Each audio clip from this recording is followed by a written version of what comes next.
Continuamos con esta entrevista con el profesor Freddy Ángel Castro. Él es vicedecano de la Facultad de Derecho de la Universidad Autónoma de Santo Domingo.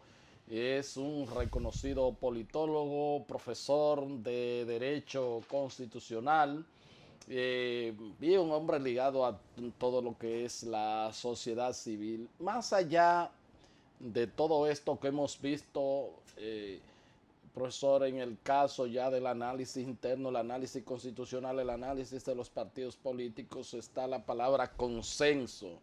Por ejemplo, el partido de gobierno, si el comité político que tiene reunión el sábado decidiese mantener pues una propuesta que presuntamente goza de mayoría, de esta, las primarias abiertas y simultáneas, aún así cuando se vaya fuera de al Parlamento, no cuenta en la Cámara de Diputados con los votos, porque se trata de una ley orgánica, no cuenta con las 2/3 partes de la matrícula de la Cámara de Diputados. Ya el PRM ha dicho parte del Partido Reformista, por lo menos la parte que controla a los congresistas, y del PRD más o menos que, bueno, el asunto no están con esa modalidad. Yo insisto, al margen del grito que ha dado el presidente de la Junta Central Electoral, que sumando, si se haría con primarias con padrón abierto, tendrá que ser como 4 o 5 elecciones, más o menos. Creo que hay un editorial hoy del periódico El Día que habla y hace unos cálculos ahí escalofriantes, tanto en términos económicos como de candidaturas y de todas estas cosas, lo que implicaría. Pero yo digo la parte ya hacia afuera, ¿verdad? Cómo lograr, al margen de una posición que se imponga a lo interno del PLD o que más o menos sea la que prevalezca, para no usar la palabra imposición, cómo lograr hacia afuera. Tendría que venir el consenso o cómo buscar los votos en el Congreso para, reitero, porque se necesita mayoría calificada de las 2/3 partes por tratarse de una ley orgánica. Mira, lo primero que yo observo y llamaría a la dirección política del PLD, del comité político, es que recurra a sus mejores tradiciones.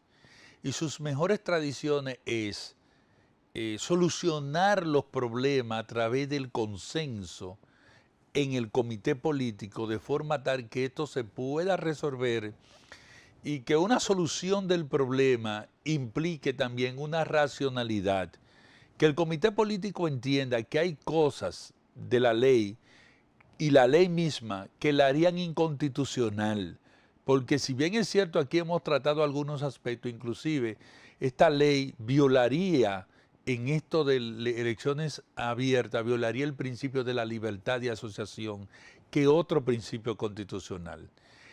Mal haría el comité político del PLD decidiendo unas primarias abiertas cuando el resto de los partidos políticos mayoritarios en el país y los minoritarios también han expresado que no están conformes, no están de acuerdo con unas primarias abiertas. ¿Qué pasaría? Sencillamente no habría ley de partidos. Y al no haber ley de partidos, esa ausencia de ley de partido pone en alto riesgo las elecciones del 2020 debido a que los partidos políticos en la República Dominicana no tienen la capacidad de instalar unas elecciones internas complejas con más de 4.000 o 5.000 puestos a elegir si no hay una mediación de la Junta Central Electoral. Segundo, en el Congreso Nacional sería el fracaso de la ley. Es más, el senador Victoria Yet dijo que si no hay un acuerdo, una ley que ha sido tan difícil, que tiene 20 años en el Congreso, que si no hay un acuerdo, no hay posibilidad de imponer una ley sin el consenso de los otros partidos, porque no se trata, Héctor, de hacer una ley que me convenga a mí en una coyuntura determinada. No, esta es una ley que rige el sistema. Y al regir el sistema, los partidos políticos tienen que estar de acuerdo, tienen que estar cónsonos en que lo que se va a plantear es lo que conviene al sistema político en la República Dominicana.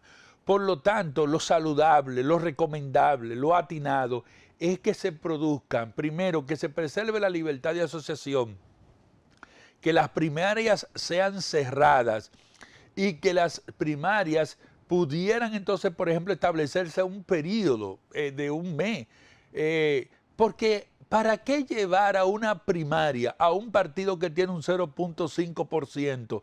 Eso es exceder en el gasto. Pero si tú tienes financiamiento de la Junta Central Electoral, tú puedes decir, bueno, en este mes, en octubre, realizamos las primarias y esas primarias se cuentan, se verifican. Yo, por ejemplo, que he estado como observador en procesos primarios en Honduras, cuando el presidente Zelaya quiso implementar lo de la quinta urna, yo tengo que decirte que es mentira. O sea, en unas primarias abiertas va a votar todo el mundo, porque la gente lo que hace es que hace una fila primero en una fila de un partido A y se va a la otra fila del partido B y cruza la del C y cruza la del D. Entonces, ¿a dónde está la legitimidad del proceso? No está. El senador Victoria ayer hacía una reflexión que a mí me pareció también interesante, ahora que usted lo ha mencionado en un par de ocasiones. Él ayer decía, por ejemplo, hay partidos que se reservan candidaturas, por ejemplo, una senaduría. En cualquier momento, entonces, tal partido se reservó esa senaduría. Entonces, ¿cómo hacer esas elecciones con padrón abierto en un sitio? Entonces todos irán a votar por el otro candidato, por las otras candidaturas de senador, mientras que al que se ha reservado, entonces van a decir el otro sacó tanto voto, o sea, claro. pero además es complicado porque, por ejemplo, la propia ley te está diciendo, el proyecto de ley está diciendo que el 20% de las candidaturas son reservadas al comité político o a su comité central. Y esto es natural, porque los partidos políticos necesitan, por ejemplo, cómo resolver el problema de los pactos y las alianzas. Tienen que reservar cómo resolver el problema de la candidatura de diputado nacional o de diputados al Parlacén. ¿Cómo reservar eso? Eso solamente se hace y se puede trabajar mediante la reserva de ley del 20% y eso no puede ir a primaria. Eso es una segunda condición. Segundo, el problema de las cuotas. O sea, en la cuota en relación a género, que hay un planteamiento que debe ser no menos de 40 y no más de 60 en relación a género, no hombre o mujer, no. Donde hayan más de 60 no pueden ser o más hombre o más mujer, no puede pasar de ahí. Esto también reviste y necesita una respuesta institucional porque, por ejemplo, con un padrón abierto de la Junta Central Electoral, si yo quiero presentarme a senador de la República por el Distrito Nacional en el Partido del Pueblo, el Partido del Pueblo con primaria abierta no puede decirme que eso se reservó, porque hay un principio constitucional que me permite a mí participar en ese proceso. El derecho de claro, entonces, ¿qué es lo que va a pasar? Se va a generar un supraconflicto donde todo esto va a tener que ir a dirimirse al Tribunal Superior Electoral. Entonces los partidos políticos tienen que hacer conciencia ya, hoy, de que hay ciertas disposiciones que fueron transferidas, por eso te decía, en los pilares constitucionales, que fueron transferidas a los mandos constitucionales, al Tribunal Superior Constitucional. Porque ¿qué era lo que pasaba, Héctor? Antes del 2010, los partidos políticos eran ONG. Sí, hacían lo que le daban. Eran ONG porque no tenían una regulación de derecho público, entonces eran ONG. Venía el dedo de Balaguer, la lista se cambiaba de la Máximo Gómez 25 a la Junta Central Electoral, fulano sustituía a Perincejo, o sea, eso era, pero ya no se puede, porque con un mandato, por ejemplo, de la ventaja de unas... No, antes un partido de que podía expulsar a fulano de tal. No, ya no. Ya se ha visto en tantas jurisprudencias que del propio Tribunal Superior Electoral, no, usted no puede. Usted no puede. Restituido a esa persona con todos sus cargos y todo. Claro.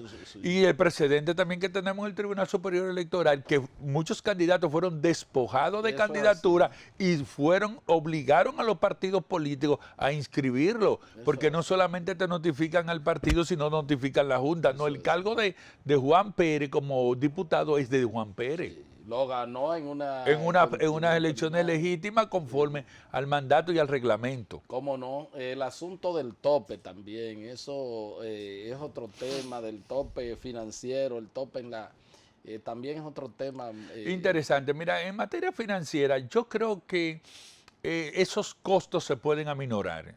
Primero, la misma ley habla del financiamiento y que dice... si son primarias abiertas, no hay no hay manera forma. Y aminorar esos costos. No, no hay forma. Elecciones comunes con cualquier otra. Y